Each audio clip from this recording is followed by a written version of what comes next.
Quando a gente pensa nessa perspectiva do cuidar do que virá, o meu temor maior não é a minha geração que já está terminando como presencial.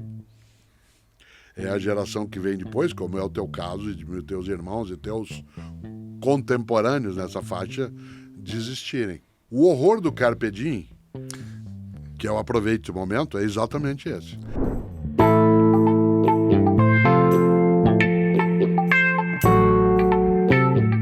O que me impressiona hoje, em comparação com a minha infância, e com a sua infância nem se fala, é o mercado, né? Quando a gente entra no supermercado, as opções que a gente tem, ou no shopping, ou sair para comer, lembra o tanto de opções que você tem o tempo todo.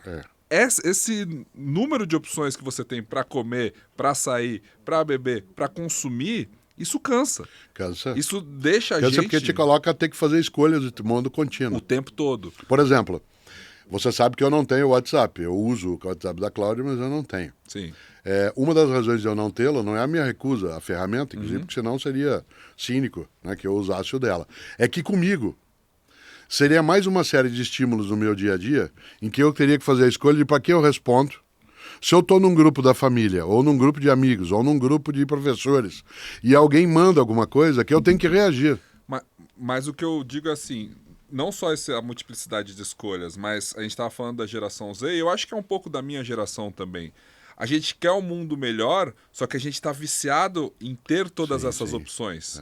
E a gente ainda não conseguiu fechar a conta em como você tem essa qualidade de vida com essas opções, esses acessos, né? Eu quero viajar, eu quero conhecer outros lugares, só que o turismo ele prejudica o mundo, a comercialização, né? Um lugar gostoso, escondido, com as redes sociais, ele deixa de ser gostoso quando tem muita gente lá. Não, você né? tem alguns lugares, entre eles Veneza, que é um dos lugares mais belos do mundo. Que o Instagram acabou.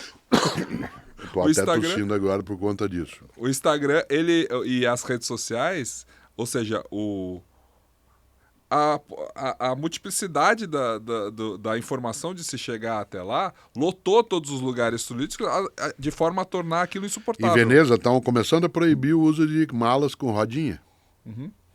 Certo? Porque uma coisa são 2, 10, 30 pessoas no dia a dia arrastando uma rodinha num solo patrimonializado. Outra coisa são milhares de pessoas fazendo isso. O tempo todo.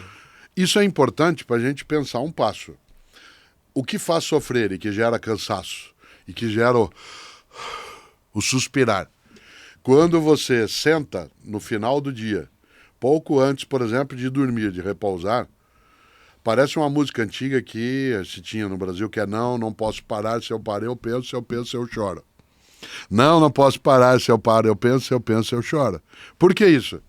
Porque ou você continua na hora de repousar estimulando, né, a alienação ou o alheamento à realidade circunstante, ou você não repousa.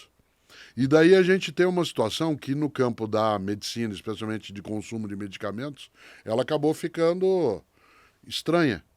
Porque a pessoa ela está tão estimulada e tão cansada que ela não consegue dormir. Essa frase é estranha, está tão cansada que ela não consegue dormir. Muito diferente do que era a sua rotina lá nos anos 90 na nossa infância. Nossa, no dia era um cansaço do esforço de esforço. Trabalho. Chegava e dormia. Aliás, não era um cansaço pelo excesso de estímulo. Não. Dormia sentado. Né? Aquela história, sentou, dormia, cochilava. Aquela história clássica do velhinho. Depois do almoço. Pois bem, a pessoa chega à noite, não consegue dormir. Aí ela toma um fármaco, um medicamento para dormir. Isso. Como esse fármaco tem um efeito, para ela poder sair para fazer as atividades, ela precisa tomar um outro medicamento que leve ao estímulo e, portanto, a dar mais energia. E fica numa lógica que acelera e freia, acelera e freia, acelera e freia. Bom, um dia a estrutura orgânica ela não resiste a isso. Nós tivemos um aumento não só de suicídios maior, né, do que se imaginaria dentro do nosso tempo, como também de infartos em pessoas muito mais jovens. Né, por conta, claro, desse desgaste que traz uma condição, e eu volto ao ponto, de sofrimento. Ou seja, eu quero um mundo que seja melhor, mais bonito, mais belo, mais brilhante, que a gente possa partilhar a vida, mas na prática eu continuo fazendo coisas que não levam a isso. E nós temos um impasse. As sociedades asiáticas, que são muito majoritárias em número de pessoas, demograficamente são né, expressivas, elas estão chegando agora na sociedade do consumo. Isto é, elas não chegaram à sociedade do cansaço ainda no sentido que a gente está usando. Nesse momento que a gente discute ecologia, meio ambiente, nós temos um impasse. O que vai acontecer quando todo chinês quiser comer Então, um hambúrguer? se todas as sociedades asiáticas majoritárias, ou indianas, como é o caso, de cada 3 seres humanos do planeta, 2 estão naquela região. Se a gente disser assim, olha, agora vocês não podem mais consumir, ter um carro cada um, ter um mobile cada um, não pode ter um computador cada um, porque precisa 3 planetas Terra, e essa conta já foi feita, 3 planetas Terra para dar conta de matéria-prima para isso.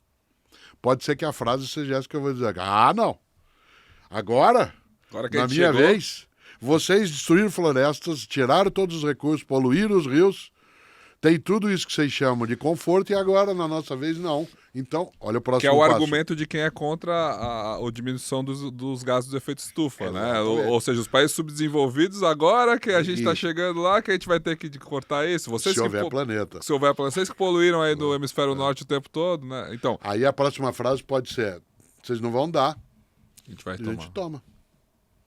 Bom, a história é uma história do vocês não vão dar, a gente toma.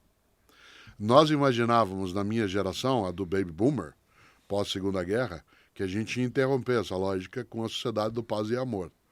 Que a gente ia para o mundo do trabalho, da convivência, da família, né, com uma sociedade que fosse mais afetiva no trato.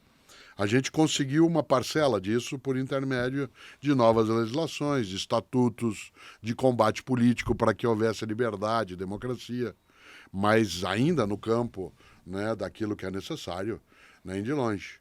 E agora tem um dado complementar, né? Uma parte dessa geração que hoje está com 70, 80, cansou do combate também. Então essa sociedade do cansaço não é só um cansaço de que eu não tenho mais energia física, né? Há um momento em que você pensa, mas para quê? Né? Eu estou vendo passar meu tempo, eu, Cortella, sei, por exemplo, que eu tenho menos dias para viver do que o número de dias que eu já vivi, né? E eu vou usar esses dias de que modo? Né? Persistindo em algo que a geração que está antes ou depois, no caso, ou aquela que virá, não está interessada, né? O desejo mais forte, que é um desejo péssimo, porque ele é antipolítica, é assim, olha, vocês que se virem, para não usar um termo latino mais feio, vocês que se virem, tá? Lasquem-se, vou usar um termo do Paraná agora, que é lascar-se. Lasquem-se, vocês não estão? Então tá bom. Que é a desistência. Porque a pior coisa na sociedade do cansaço é a desistência. Isto é, o cansaço que te leva não a querer descansar, mas a querer desistir. E é um movimento muito anti-humano esse, né? Porque a atividade mais humana que existe são homens velhos que plantam árvores cuja sombra eles nunca vão usufruir, né? Ou seja, a gente em atividades de plantar árvores, os homens plantam árvores que a sombra eles não vão, né? E só o humano faz isso, né? A sombra eles não vão conscientemente, sim. Absorver, conscientemente, vou dar um sim. exemplo concreto. O símbolo do meu estado de origem, o Paraná, é a gralha azul. Sim. A gralha azul é uma ave, primeiro que ela é belíssima. Segundo que ela faz uma coisa que ela não sabe que faz. Né? Como o grande, né, alimento para ela é o pinhão, fruto do pinheiro, do Pinus araucária, não do Heliotes, né? Do araucária, aquele que tem os galhos. A gente gosta de pinhão. E ela come pinhão. E para ela poder pegar, ela vai, e para ela poder guardar, ela, gralha azul, estoca o pinhão. E ela estoca cavando e plantando o pinhão. Ela, não é que ela planta, ela vai e esconde o pinhão dentro da terra. Depois ela esquece onde está. E por isso ela é uma ave decisiva para nós, né, naquela região do Paraná toda, porque ela faz com que os pinheiros continuem nascendo. Ela não faz isso de propósito. Nós fazemos de propósito. Nós fazemos de propósito. Isto é, eu vou guardar o futuro. Não fazer algo que eu tenho até num livro chamado O Saque Antecipado do Futuro. Eu sempre digo, nós estamos fazendo esta humanidade agora, que tem poder, que tem recurso financeiro, que tem escolaridade, e, portanto, as elites. Nós estamos fazendo um saque antecipado do futuro, gastando desde agora aquilo que será necessário depois. E esse tipo de saque, ele é exatamente a recusa, uma das coisas mais humanas, que era cuidar de si e das gerações que viriam. Um ditado árabe que eu usava antes, que agora a gente não usa mais, e que você e eu já conversamos numa palestra outro dia, é um ditado árabe que diz: quem planta tâmaras não come tâmaras. É Né? que é o mesmo raciocínio. Isso. Não existe mais isso porque antes uma tamareira demorava 100 anos para dar fruto e agora com as Com os tecnologias... estímulos, adubos Isso, a mesma coisa valia para especiais. jabuticaba no Brasil. Quem planta jabuticaba não come jabuticaba que plantar porque ela demorava 40, 50 anos. Hoje não mais. A jabuticaba plantada no solo até ela demora, mas aquela que vai em vasinho, em 3 anos ela já está produzindo. Pois bem, a lógica por trás é que é importante. Ou seja, eu não desistir de cuidar do que virá. E não apenas dar conta daquilo que é o momento.